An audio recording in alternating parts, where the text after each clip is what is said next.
The war in Ukraine continues to reveal disturbing trends, particularly concerning the treatment of prisoners of war.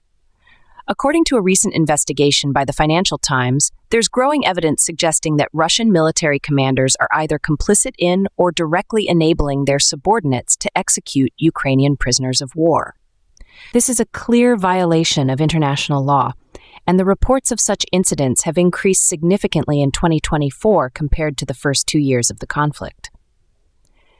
The Financial Times, along with experts from the Center for Information Resilience, analyzed footage of these executions using soldiers' uniforms to confirm the involvement of Russian forces.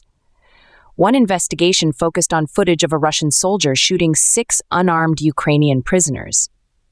The possible perpetrator has been identified as a soldier in a Storm Penal Detachment of the 30th Motorized Rifle Brigade, part of the 2nd Combined Arms Army in the Central Military District. The 30th Motorized Rifle Brigade has been active near Pokrovsk since the fall of 2024, a fact consistent with observations from the Institute for the Study of War. Tracking these executions is challenging. While Ukrainian frontline units are often the primary source of execution reports and drone footage, they don't always relay these reports to their commanders. Ukrainian prosecutors sometimes discover these atrocities through footage published online. Shockingly, a project affiliated with Ukrainian military intelligence reports that many Ukrainian units don't publicize information about executions because it has become routine. The true number of POW executions likely far exceeds the dozens that have been officially recorded. The Financial Times investigation suggests a disturbing possibility. Senior Russian commanders may be issuing orders to execute Ukrainian prisoners. Ukrainian officials have opened investigations into 43 executions involving 109 victims in 2024 alone, and the Financial Times analyzed footage of 30 of these instances, accounting for 133 victims. The investigation revealed that Russian forces across the front line, particularly in eastern Ukraine and the Zaporizhia Oblast, are executing Ukrainian prisoners, not just a few isolated rogue units. Wayne Jordash, president of Global Rights Compliance, is assisting Ukrainian investigations into POW executions. He argues that Russia is pursuing a strategy of criminality in Ukraine, which includes torture, sexual assault, and other forms of abuse against residents in occupied territories. The execution of Ukrainian POWs is a part of this larger campaign aimed at degrading Ukraine's military and security apparatus, making the country more vulnerable. International law clearly states that individuals who fail to prevent war crimes are also culpable. Government officials who call for POW executions are also violating international law. Jordash pointed to instances of senior Russian leaders, such as Security Council Deputy Chairperson Dmitry Medvedev and Chechen Republic head Ramzan Kadyrov, explicitly calling for the execution of Ukrainian POWs. Russian President Vladimir Putin has praised the Russian 155th Naval Infantry Brigade for its actions in combat. This is particularly concerning because this brigade has been linked to the beheading of Ukrainian POWs and the execution of Ukrainian drone operators in October 2024. The 155th Naval Infantry Brigade has also been linked to beheadings in August 2024 and summary executions in October 2024 in the Kursk region. Putin also awarded the 30th Motorized Rifle Brigade the Guards honorific title in July 2024. Furthermore, Putin held publicized meetings with participants of the Kremlin's Time of Heroes Veterans Program, who reportedly executed POWs near Robotyne, Zaporizhia Oblast, in May 2024.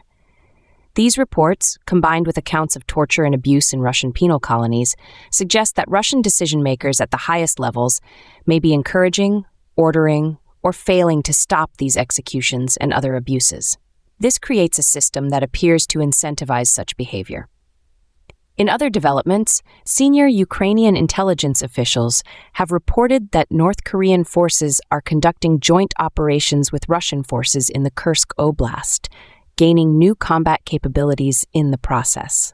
Lieutenant General Kirilo Budanov, head of Ukraine's main military intelligence, stated that approximately 4,000 North Korean forces have been killed or seriously wounded in the Kursk Oblast.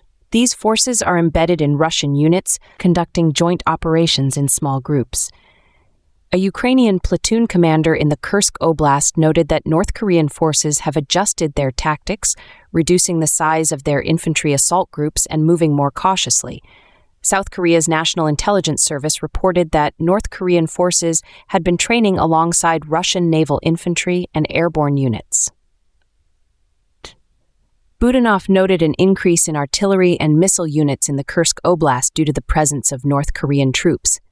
Vadim Skibitsky, deputy head of Ukraine's main military intelligence, also stated that 1,000 North Korean troops are training on new military equipment in Russia, rapidly improving their combat effectiveness.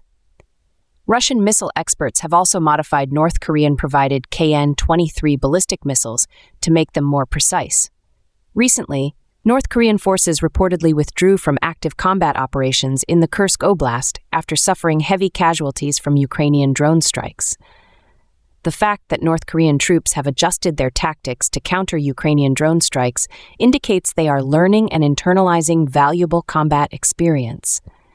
Meanwhile, U.S. Special Representative for Russia and Ukraine, Keith Kellogg, met with Ukrainian President Volodymyr Zelensky in Kyiv on February 20th.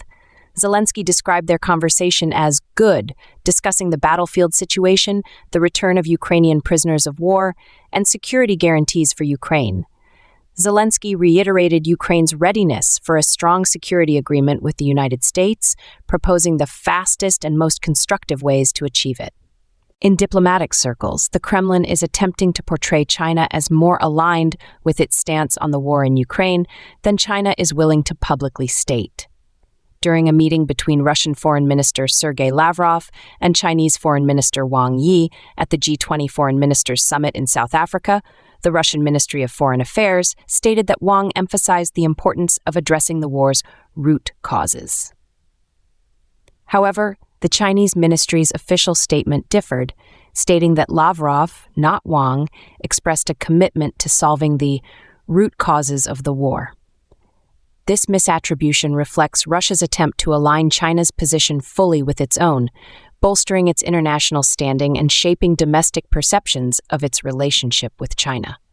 Russian officials have defined the root causes of the war as NATO's alleged violation of commitments not to expand eastward, indicating the Kremlin's continued commitment to imposing its will and security interests on the United States and Europe. Adding another layer to the complex situation, U.S. media outlets are reporting on President Donald Trump's approach to the conflict. 3 years after Russia's invasion, which has become Europe's largest conflict since World War II, Trump appears closer than ever to solidifying Moscow's gains and keeping Ukraine out of NATO. Trump has reversed the U.S. policy of isolating Russia, stating that they have agreed to work together very closely to end the war, and that Ukrainian President Volodymyr Zelensky will be involved. Adding to the tensions, a pro-Russian hacker group is attacking Italian government websites in response to Italian President Sergio Mattarella comparing Russia's invasion of Ukraine to the Nazis' wars of conquest. The No-Name 57 hacker group targeted the websites of defense, interior, and transport ministries, as well as law enforcement agencies. President Trump's push to end the war in Ukraine appears poised to hand key concessions to Russia, leaving Kyiv and its European supporters on the sidelines, facing the prospect of a peace deal made over their heads. Beijing is also grappling with the fallout of Trump's pivot to Russia, raising questions about its partnership with Putin and its relations with the Trump administration. China finds itself neither involved in negotiations as a Russian ally nor a voice of global influence. Trump is pushing for a rapid end to the war, which began in 2014 and escalated dramatically in 2022. Trump has reached out to Putin, and U.S. officials met with their Russian counterparts in Saudi Arabia for preliminary discussions. In Kyiv, Ukrainians are expressing concern that Trump is acting like he owns Ukraine. There is growing frustration and fear that the U.S. is now sounding supportive of Russian positions, jeopardizing the Western support that Ukraine depends on for its survival.